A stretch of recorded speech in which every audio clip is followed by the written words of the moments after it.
Hello friends, आज मैं आपके लिए लेकर आया हूँ कक्षा 11 का टॉपिक वेन डायग्राम, जिसमें हम सीखेंगे कि A intersection B, A union B, A dash और बी डैश को हम वेन डायग्राम के द्वारा कैसे दर्शा सकते हैं। तो सबसे पहले हमें पता होना चाहिए यहाँ पे जो सिंबल्स बने हुए हैं इनका क्या अर्थ होता है। जैसे ए और यहाँ पे जो सिंबल बना हुआ है इसे हम बोलते हैं इंटरसेक्शन। इंटरसेक्शन मतलब होता है ए और बी का ऐसा पार्ट जो दोनों में कॉमन आ रहा हो।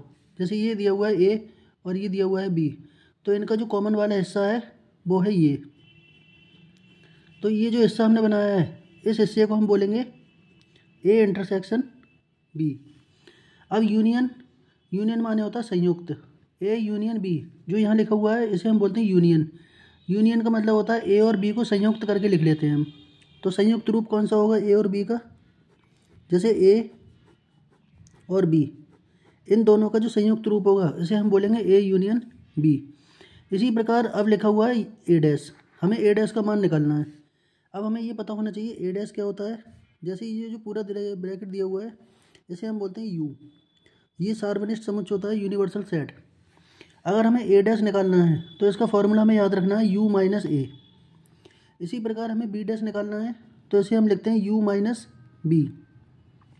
यानी यूनिवर्सल सेट में से पूरा ए माइनस कर दो तो जो हिस्सा बचेगा वही शेडेड होगा ए डैश के बराबर। तो ये पूरा है यू। अब हमें निकालना क्या है ए डैश। तो यू में से ए का हिस्सा हटाकर, यू में से हम ए का हिस्सा हटा देंगे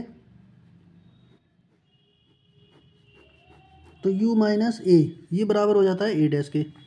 इसी तरह से हमें बी डैश निकालना है तो ये यूनिवर्सल सेट है यू, ये पूरा सेट है यू।